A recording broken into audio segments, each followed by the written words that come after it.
Hello and welcome to another Tuesday evening here with us on our YouTube channel. We hope you're all well. Today we'll continue from where we stopped off yesterday. If you're new to our YouTube channel and if you're interested in the wisdom of Kabbalah, you might like to go to www.kabbalah.info and check out our website. And also you can register into a course at the CABU Academy where you can study with like-minded people. Now then, today we're going to carry on with Beyond Reason, Faith Above Reason, and we're going to carry on with item number 19. If you have any questions, as usual, put them through. We will try to find answers together as we read the texts. Okay. So item number 19, this is from Shamati article number 8. What is the difference between a shade of Kedusha and a shade of Sitra Ahra? Okay, now if we have all of a sudden a broadcast disruption, okay, there's a storm outside, so that might be a reason. So if that happens, it happens, okay? So just be warned. Let's go. Okay. Under its shadow I coveted to sit, and its fruit was sweet to my palate. In other words, he says that all the concealments and afflictions he feels are because the Creator has sent him these states so he would have a place for work above reason. When one has the strength to say this, that the Creator causes him all this, it is to one's benefit. This means that through this, he can come to work in order to bestow, and not for his own sake. At that time, one realizes, meaning believes that the Creator enjoys specifically this work, which is built entirely on above reason. It follows that at that time, one does not pray to the Creator, that the shadows will flee from the world. Rather, he says, I see that the Creator wants me to serve him in this manner, entirely above reason. Thus, in everything he does, he says, the Creator certainly enjoys this work, so why should I care if I'm working in a state of concealment of the face? Because one wants to work in order to bestow, meaning that the Creator will enjoy. Okay, so this is an important aspect of our work, actually, to be honest. So let's read it again and delve in a little bit. Okay, item number 19 from the Faith Above Reason document. Under its shadow, I coveted to sit, and its fruit was sweet to my palate. In other words, he says that all the concealments and afflictions he feels are because the Creator has sent him these states so he would have a place for work above reason. So whatever happens, right? If we have a dramatic situation, what we need to understand and say is that there's none else besides him, right? This is the first thing, first principle. So I don't want to just sit and complain blindly or unconsciously like regular people do about life. If we're studying the wisdom of Kabbalah, and if we have a situation where we feel life is bad, or I'm in a not such a nice state, let's say, an unpleasant situation, then the first thing I need to remember that all my feelings, sensations, everything in my life, everything comes from the Creator, and there's none else besides him. Okay, so this is the one thing I need to remember.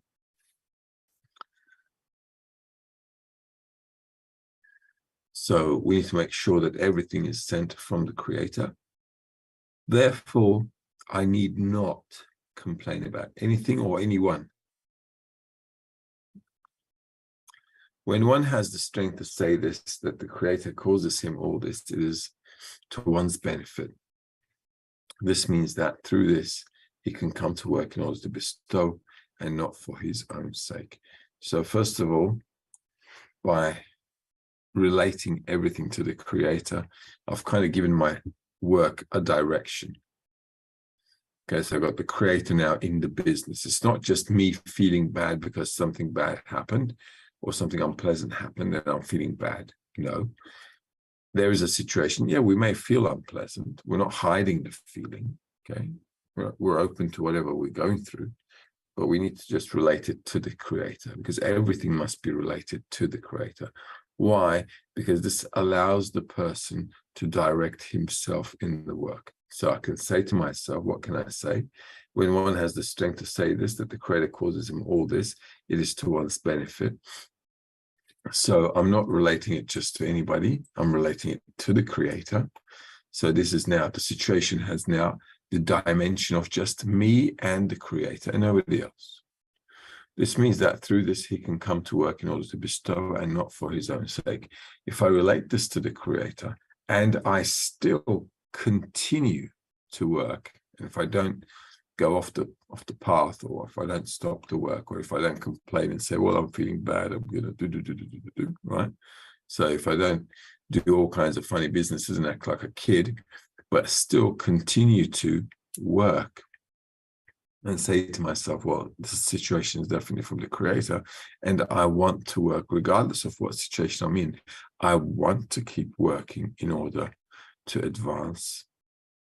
Then at that time, one realizes, meaning believes that the Creator enjoys specifically this work, which is built entirely on above reason. Why? Because reason says if I feel bad, I should turn my back to it. Okay, or reason says if I'm trying to do something and things are not going as expected, I should leave it. That's what logic says. This is why a lot of people complain, right? They say, oh, we're studying the wisdom of Kabbalah. I want to advance in spirituality, get corrected. Why is the Creator giving me a tough cookie? All right. And that's just how it is. So when you get that tough cookie, you just got to grind your teeth into it a little bit more. Okay. So it follows at that time, one does not pray to the Creator that the shadows will flee from the world. So I don't want to pray to the Creator to take away the problems. Okay, because that's what everybody else on the planet is doing. Okay, and as you can see, humanity is still having problems. Our problems are endless. And whenever we want the Creator to take away the problems that we're going through, it's like telling him that he doesn't know what he's doing and he should, fix the situation. So instead of saying that, we should say, I see that the Creator wants me to serve him in this manner, entirely above reason. So, despite the fact that I am in an unpleasant situation, I need to understand that this is how the Creator wants me to work. In this specific situation, he wants me to still work. Thus, in everything he does, he says the Creator certainly enjoys this work. Why? Because even though I am in an unpleasant situation, I'm still doing my best. I'm just going above the reason. So I'm not blaming the Creator either for giving me all kinds of funny circumstances. I'm just saying this is what the Creator wants, and I'm going to carry on in this situation. So why should I care if I'm working in a state of concealment of the face? This is good because then if a person tells this to himself, he or she can just work under any circumstance. And that's what the work should be really all about. No matter what I'm going through, I should be able to say to myself, okay, what difference does it make what I'm going through?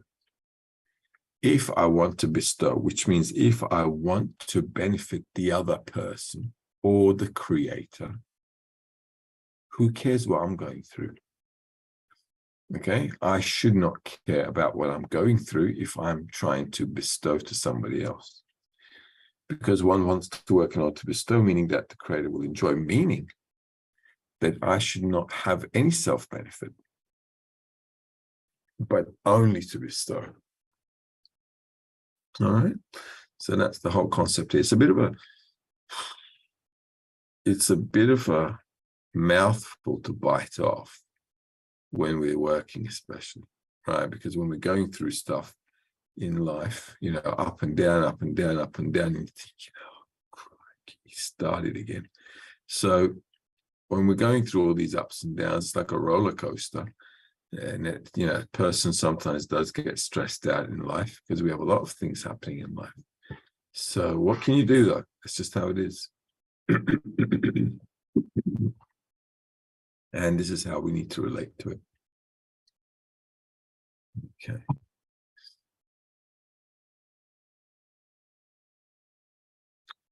Any questions? You guys let me know. All right. Stick a hand and let me know, and I'll move on to item number 20. This is from Rabash's article number 24. What does it mean that one should bear a son and a daughter in the work? If one decides that he wants to work as dust, meaning even if he tastes the taste of dust in the work, he says that it is very important for him to be able to do something for the sake of the Creator. And for himself, he does not care which taste he feels, and says that this work in which one tastes the taste of dust, meaning that the body mocks this work. He says to the body that in his view, this work is regarded as raising the divinity from the dust. In other words, although the body tastes dust in this work, the person says that it is Kedusha, which is divinity, and does not measure how much flavor he feels in the work. Rather, he believes that the Creator does enjoy this work, since there is no mixture of the will to receive here, since he has nothing to receive, because there are no flavor or scent in this work, as there is only the taste of dust here. For this reason, he believes that this is the holy work, and he is delighted. Wow. All right. Let's go sentence by sentence again. Okay, I'm a little sick today, so bear with me. All right, we're all sick. Okay, everybody's sick. So in the house, that is. So I'm a little drowsy today, under the influence of medication. So bear with me. If one decides that he wants to work as dust, meaning if he tastes the taste of dust in the work, he says that it is very important for him to be able to do something for the sake of the Creator, and for himself he does not care which taste he feels, and says that this work in which one tastes the taste of dust, meaning that the body mocks this work, he says to the body that in his view this work is regarded as raising divinity from the dust. So once again, this is a conscious state, if you can see. Okay, why? Because there's a clear clarification that the work is against the desire to receive.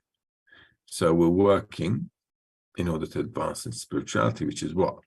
To bestow to others, right? It's the love of others. That's what advancing in spirituality really is. Why is that important? Because it allows me to stop thinking about myself and to think about the others. And if I'm only thinking about the others and not thinking about my self-benefit, the body dislikes this situation and doesn't feel any benefit, so it feels like dust. It's like a bad taste in your palate. Okay. In other words, although the body tastes dust in this work, which is the desire to receive for oneself, okay, that's the body. It tastes dust in this work. The person says that it is holiness and does not measure how much flavor he feels in the work. Rather, he believes that the Creator does enjoy this work, since there is no mixture of the will to receive here. See, this is the important thing. If I don't get any taste in the work, but I am still working, still moving forward, still doing the things I'm supposed to be doing in order to advance in spirituality, then this is the work that the Creator likes. Okay, this is the work that the Creator likes. Why? Because it's completely unrelated to your benefit. It's disconnected from your self-benefit. Okay. Rather, he believes that the Creator does enjoy this work, since there is no mixture of the will to receive here, since he has nothing to receive, because there are no flavor or scent in this work, as there is only the taste of dust here. For this reason, he believes that this is the holy work, and he is delighted. Okay, so we should be happy on that. We should be happy that our desire to receive for ourselves is not getting any flavor in the work, completely, tasteless, and even against what we're doing.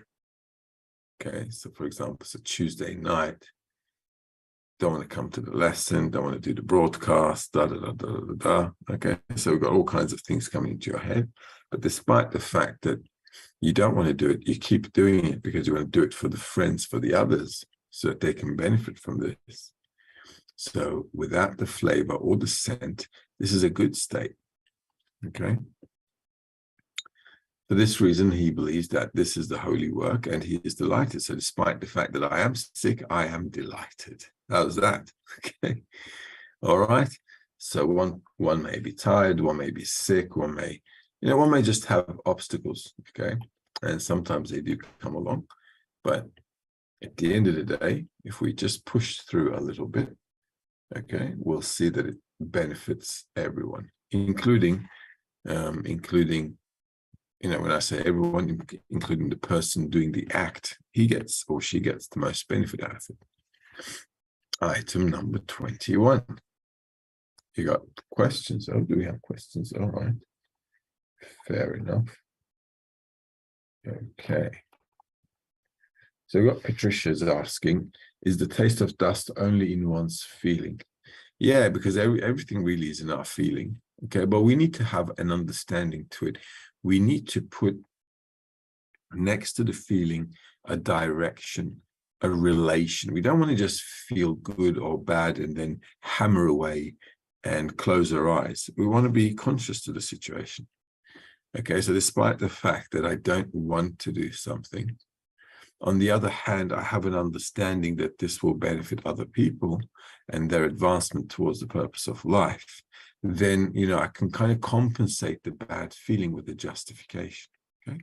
And then what this allows you to do, and you're also relating it to the creator, and then you're saying, well, look, despite the fact that I don't want to do it and I'm not in the mood to do it, and I have the energy to do it, it doesn't matter. We need to do this for the benefit of other people. You're kind of making your little desire a little stronger with that mental justification, and then identifying that your situation is given to you by the creator. Okay, so the creator put you into that situation and he wants you to work in that situation, and you kind of accept that and move forward with it, then that has benefit. Okay, it strengthens your relating, it strengthens you in relating to the situation. Okay, and then it also allows you to overcome your desire to receive, your unwillingness to do something, with a mental justification, which gives you the strength to push forward. Okay, so this is why we do use the mind a lot in the wisdom of Kabbalah. We don't just do things blindly. So this is also what we read in the previous article, isn't it? So the minute we want to do something and there's a resistance to do it, or there is something in me that wants, that's like kind of blocking me, or I'm lacking motivation, I need to relate it to the creator. And that's the first thing I need to do. There is none else besides him, and he is good that does good. So now I can justify the situation that despite the fact that I don't want to do something specific for the benefit of others, simply because of, I don't feel good, or I'm tired, or whatever, doesn't matter. If I still keep push through, make an effort with with my mental faculties, I kind of justify the situation with there's none else besides him, and this is how the creator wants me to work. And it's okay that I don't feel any flavor in the work, but I need to do this for the benefit of others. Then you're actually overcoming the state. Okay, and that actually strengthens you. It's like being a mum, right? So let's say you got kids and you're a mum, and despite the fact that you may feel a bit sick or you may not feel well, you still, get up and do the best you can for the kids. Okay, because you're kind of like overcoming the situation because the kids are important for you. So then you're on the background, you're the secondary person, and you're not really thinking about yourself, and you're more focused on what the kids need. And that's exactly what like the creator is, because the creator doesn't think about himself. The creator just thinks about love and bestowal towards the created beings. So by going through these situations in life, and me still wanting to bestow and do and push forward, I'm actually strengthening my side of bestowal. This also allows me to increase my strength in overcoming situations. So in spirituality, what happens is I will have small resistances or small obstacles. And as I get over the small ones and push forward, you'll see that the obstacles get a little tougher and the walls that you have to climb get a little higher. Okay, and that's only natural. Okay, because as we're growing and becoming stronger and stronger, then the creator wants to give us more to overcome. Okay, so sometimes this is why the path feels like it's a constant obstacle course. It's like constantly going from one obstacle to the other, and this is like kind of like drives you nuts. Okay, well, that's just how it is. And if you're related to the creator all the time, and then you become happy about it, because this is how the creator wants you to work, and then this becomes like a game between you and the creator, right? It's like you got an uncle who does bad jokes on you all the time. Like you're in the middle of your favorite dinner and somebody throws an ice block right in your back or something. It's like, oh God, right? So it's something like that. So it's a bit irritating. Okay, it kind of does take the taste and the mood away into another direction, but you get used to this rhythm with the creator, like it's like a little tango with the creator. So that's just how it is. And this will in the future kind of give a person the taste, because you begin to understand what the motive behind the situation is, and then you've got to do your mental work and your inner work to kind of overcome the situation, why it's like that, what I have to do with this situation, how to move forward under this situation, how to ask for more connection in this situation, and so on. So the whole process becomes like like, you know, it becomes a series of events where you grow up. You just become mature, right? Isake is asking, is working with the taste of dust feeling rejected from connection, but pushing ourselves to work in connection above it? Yeah, exactly. It's like thinking, well, look, if I want to attain something, anything also in life, I've got to overcome the obstacles, don't I? I have to overcome the hurdles. If I want to be a successful person in anything, an athlete, I don't know, doctor, lawyer, business person, an entrepreneur, whatever you want to become in life, you're bound to have obstacles, right? It's, you know, by the time you become good at something, it takes time and effort, and you know, constantly working and working on it. By working on it, you begin to understand where you're lacking for your success. You begin to see what you're missing out. Okay, so the more I see what I'm missing, then I have the ability to fulfill that situation. So I can kind of like fill in the blanks, and then I can overcome those states and become successful. So only the people who never give up actually become successful. Those are the people who become successful. They just understand it. They just don't give up. Okay, they understand that this is what they signed up for, and they just have to take it to the end. So correct. Ingrid is asking, who's choosing the environment if everything is predetermined? Well, you're choosing what to do with the environment. Okay, you can always turn your back and go, or you can choose to stay. So the environment, despite the fact that a person is brought to the environment, choosing the environment really is upon the person afterwards. Okay, because, you know, in life there are some people that, you know, whenever something goes wrong, they turn their back and go. Okay, there are people like that, you know, and there are some people who just, you know, keep pushing and pushing and pushing until they get to the end of things, and that's just how it is. So the person's work is what the person determines, and that's called the effort.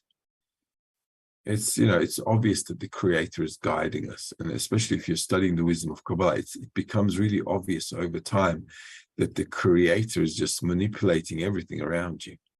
Everything is just like playing around with you. It's like everything you're thinking, you wanting, doing, and everything that everybody else is doing, and, you know, around you. It's like you begin to see that everything is like this creator pulling the plugs and pulling the strings on everyone. So, and once you begin to, you know, kind of decipher that, like I said, it becomes this game between you and the creator, because at the end of the day, think about it, right?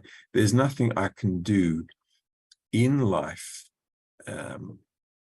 except my effort. Okay, because we don't decide on anything else. I don't know where I'm going to be born, whose kid I'm going to be. I don't know about who I'm going to befriend, in which school I was sent to. We don't choose these things. You know, we just grow up. You're just born into a family, and then you're born in some country, you're born in some culture, and it's like, you know, good luck. That's just how it is, you know.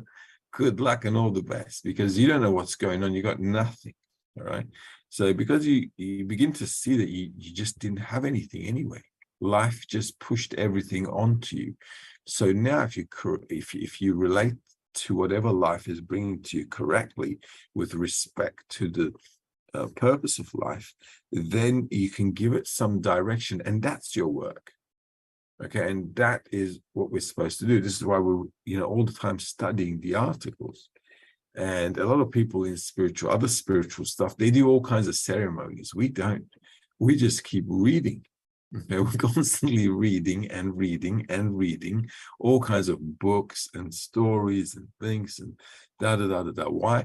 Because we want to go through the states with an internal understanding and put some effort behind this personal change that we're going through by evaluating, analyzing, and going through this inner feeling and sensation, right? So our job is therefore, if you think about it from the outside, we're always studying texts, but the reason we're doing it for is to relate, is to use the text, use the knowledge, use the wisdom to relate correctly to what I'm going through. And that's called using the environment correctly.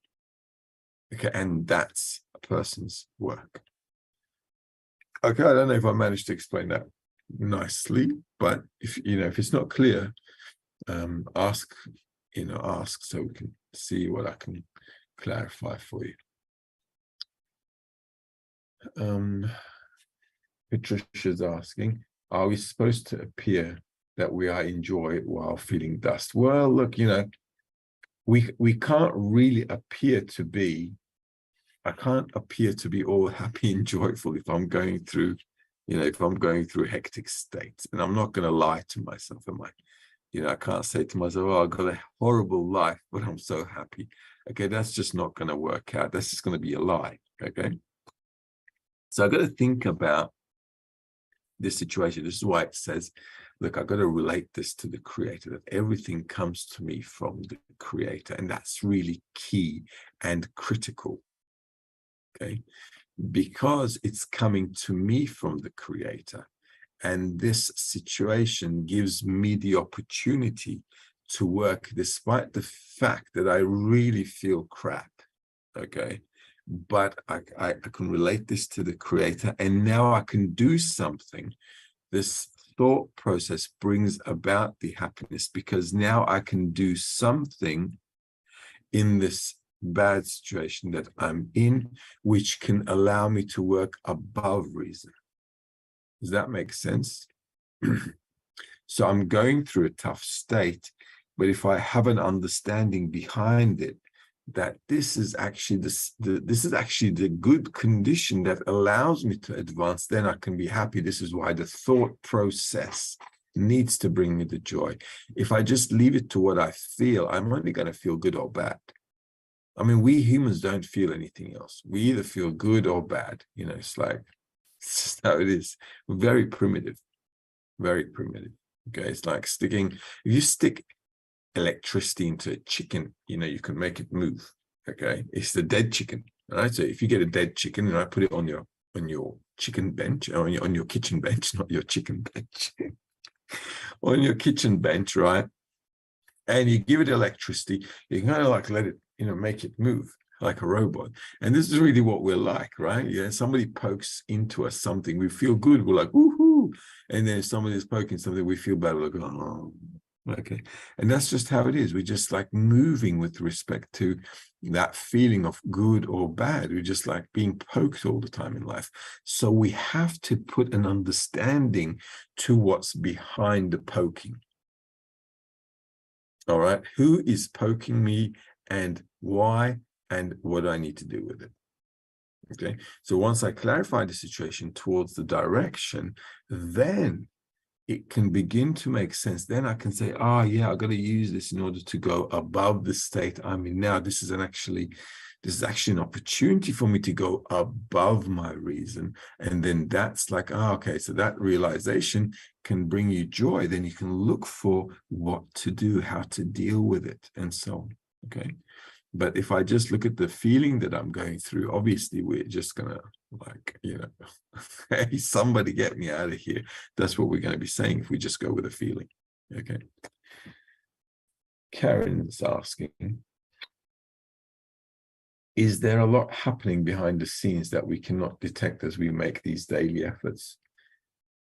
Well, everything is really behind the scenes for us except what we feel or what we're exposed to within our five senses. The whole reality is just one big jungle out there, but we're only perceiving what we feel with our five senses, and the result of the feeling is good or bad, or I have an understanding, or I have a lack of understanding, or the state is completely blurry and I've got no understanding. I just feel good or bad. So these are the states that we're going through. But if you think about it, we're like 8 billion people with the animate, vegetative, and still levels of reality completely interacted and connected to everything in life. It's a pretty big mechanism, right? So we're just like one little dot in the whole universe. So if you think about it, there's a big plan out there. And the only way to actually, get ourselves integrated into the system is to actually to change our nature, where we can feel things beyond our five senses, which are currently only working to receive. So we just have to shift from this receptive mode into a bestowal mode, so I can get a completely different perspective on reality. Okay. And then between these two realities, I can have really clear discernments. So this is why using our mind from the articles that we've learned and relating it to the situations that we're going through allows us to step back for a moment out of the feeling of good and bad, and gives us I don't want to call it objective, because you can't really be objective in our nature, because we're always going to, clarify things from a desire to receive. So we can't be objective, but let's just say it gives us the ability to kind of view the situation in a different way, which is now related to a direction. Okay. And if it's related to the direction, to the creator, or to the purpose of life, then I can make some sense out of it. Most of the time, we don't make sense out of life. And this is why we always say, why me? Is because we don't have a direction in life. We're just living life. Okay. And we're running around like headless chooks. Okay. Trying to get pleasure from every direction. Okay. So we're just running around. So what we need to do is put a head on. Okay. Put a head on and give a direction. Okay, and that's the important thing. So once we begin to give direction, we can make sense of the good and the bad, and then we can kind of like, move through all of the obstacles and have a clear-cut direction. Okay, and that can give joy to a person as well, because then you begin to feel that you're actually moving forward. You're beginning to feel that the things that you're going through actually give you some kind of maturity, some kind of maturity. You're beginning to see that you grow up. You're not crying after every little thing like a child anymore, and you're just beginning to work with life. And that's just, I think that's like, growing up with an understanding about the things you're going through, I think is kind of happiness as well, because, you understand that this is the path. It gives a really nice understanding. It makes it really powerful as well. It's very empowering when you can relate your problems and your situations to a certain objective that you call the purpose of life. And you're kind of moving through and juggling everything in order to get to that. It's really empowering a person as well. It gives you a lot of strength as well. Isake is asking, over time, as we overcome these states of tasting dust in the work and forge ahead in order to bestow, do we sort of train our donkey to accept this as our new state? Absolutely. Absolutely. How can you see, this is why we're using the power of thought, right? How am I going to convince my donkey? If I'm just in a desire to receive pleasure for myself, and if I'm just thinking about, I feel good, I feel bad, I'm not really going to be able to move forward, because my donkey is just working on feeling good or bad. Okay. So life is going to work on me with a carrot or a stick. And most of the time, as you guys know by now, it's with a stick. Okay, so the carrots are very rare, but the sticks are very common. Okay, so in our business, so what I have to do is kind of make sure that I understand what I need to do with a situation, how to relate to a situation. And if I then relate to a situation correctly, then this can allow me to move forward. This can allow me to convince my donkey that this is how it is. Okay, and that's why, that's why getting into these articles are really important. Really gives us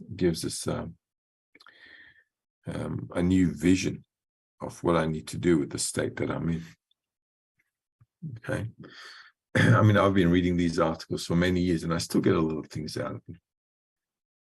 Even now that we're in the lesson, just reading these two, what do we read? 19, 20, and 21, yeah? So even we just read 2 things or 3 things. This is already giving us a new perspective, because we're kind of adding it on.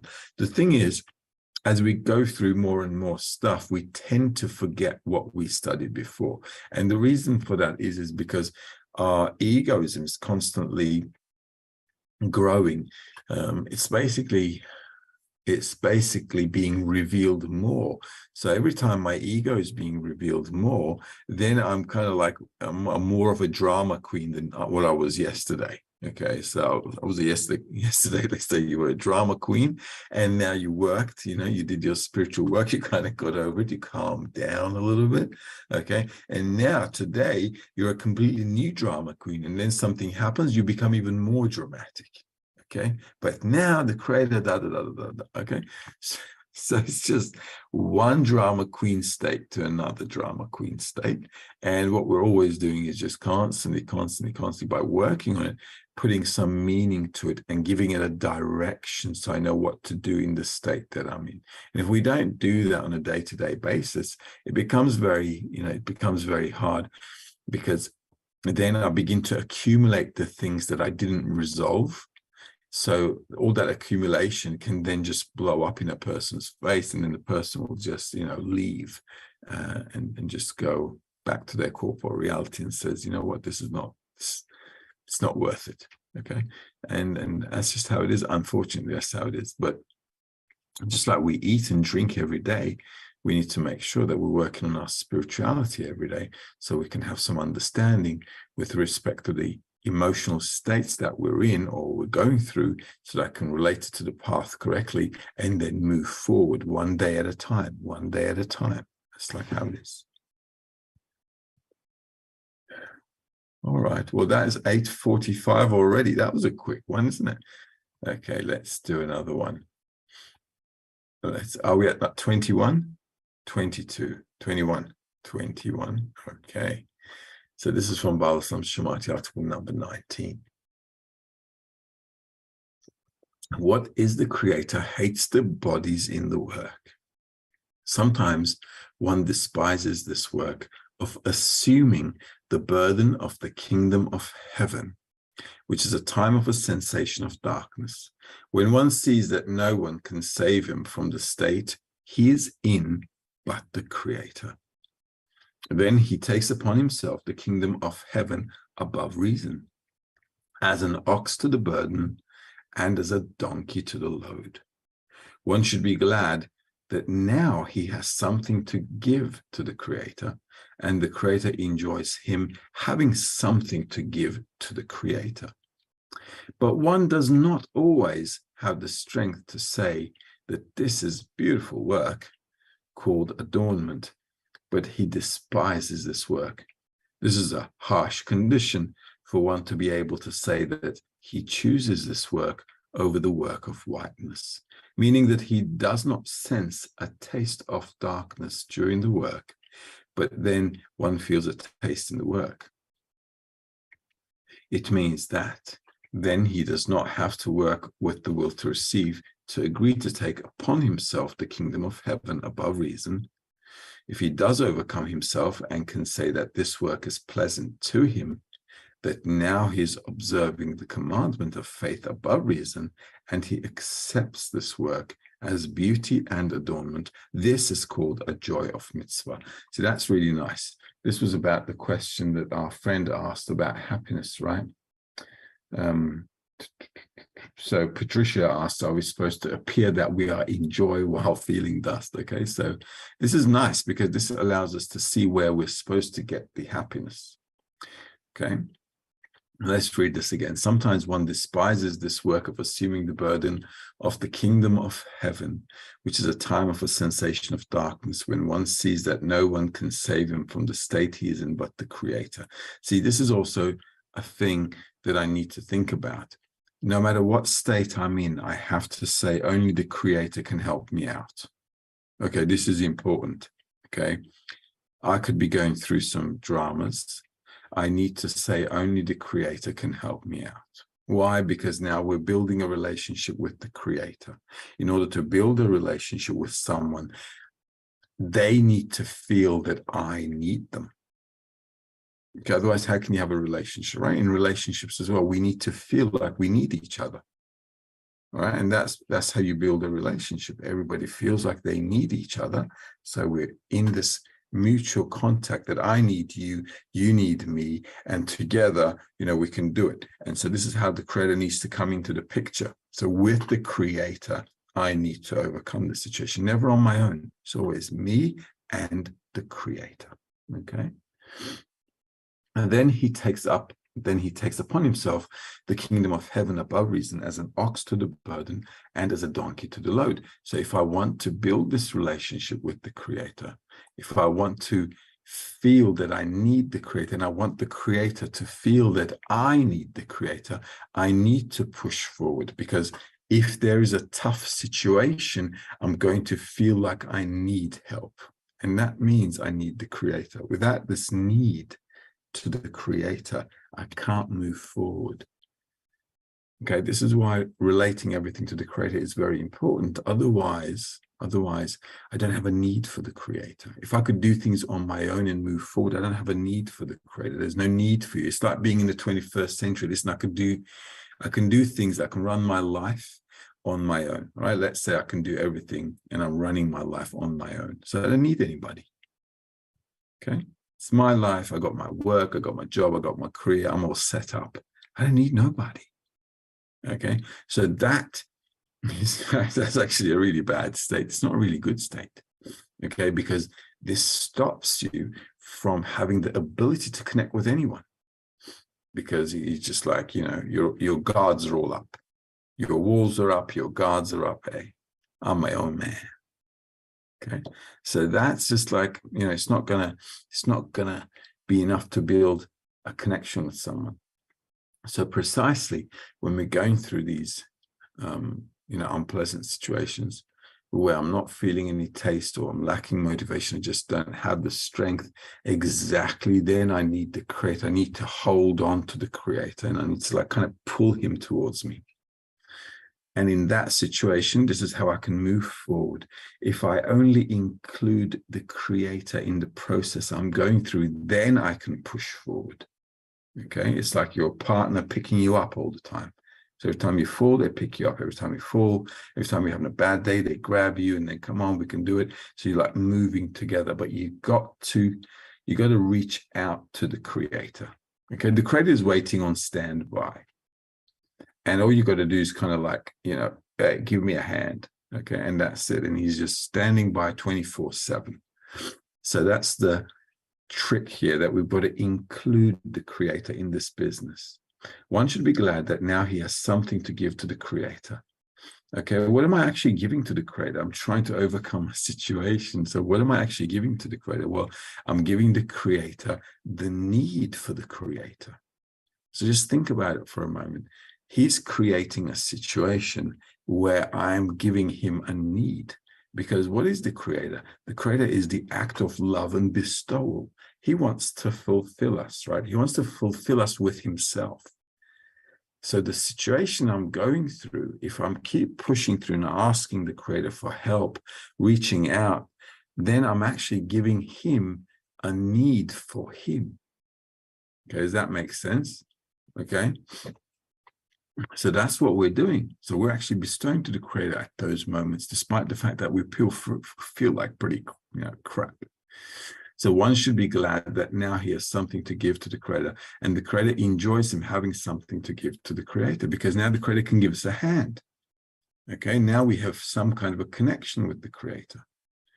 But one does not always have the strength to say that this is beautiful work called adornment, but he despises this work. So sometimes it's a bit of a drama, like I said, okay? So it's tough to relate to the creator, and you don't want to relate to the creator sometimes. You just want to say, you know what, leave me alone.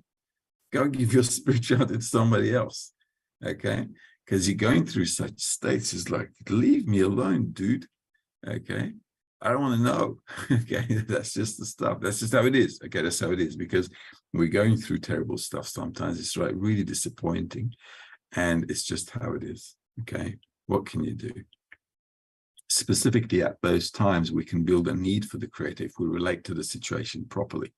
So rather than turning our back to the creator, which we normally do, unfortunately, if we say, okay, well, despite the fact that I'm going through some tough time, I need to be able to say that I still want to go with this forward, okay? So I don't want to care about what I feel. Okay, I feel bad. Okay, I feel bad. I understand I feel bad. And I'm angry, upset, sad, miserable, all those things, okay, in one situation, okay, everything in one. It's like a nice strong cocktail, right?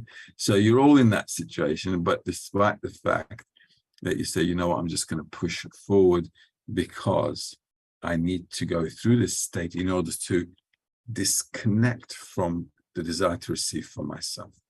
Okay, so this beating that a person is being, going through is just like a grinder that we're going through. It allows us to become purer. It's like putting, a steak inside the grinder, right? Minced meat grinder, and you just do it over and over again. So the meat becomes really smooth and smooth and smooth. If you just run it once, it's coarse minced meat, right? But usually when you go to the butcher, you're saying this and run it down twice, okay? Because you want it a little bit purer. So this is how it is with the situation with us as well. So we're like being, grinded doubly over so we can become a bit more pure and throw away that coarseness.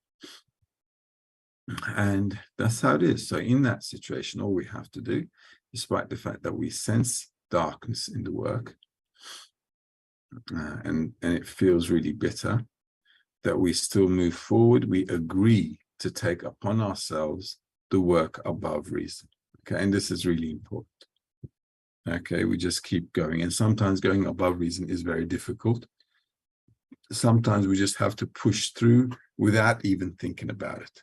Okay, I'm not going to think about it. I'm just going to do it, because if I think about it, I'm going to go even more mad. All right. So just don't think and just do it. And sometimes you go through that as well, and that's also okay. It's also okay. All right. And that's just how it is. This is the path. This is life, though. Okay, life is like that. So we're not really doing anything that is not regular in a person's life. When a person wants to attain something in life, it's just how it is. All right, well, I'm going to love you and leave you. I've got another interview straight after this on another program about life. So now that we've talked about life from a Kabbalistic perspective, I'll carry on talking even more while you guys have a good night. Okay, all the best.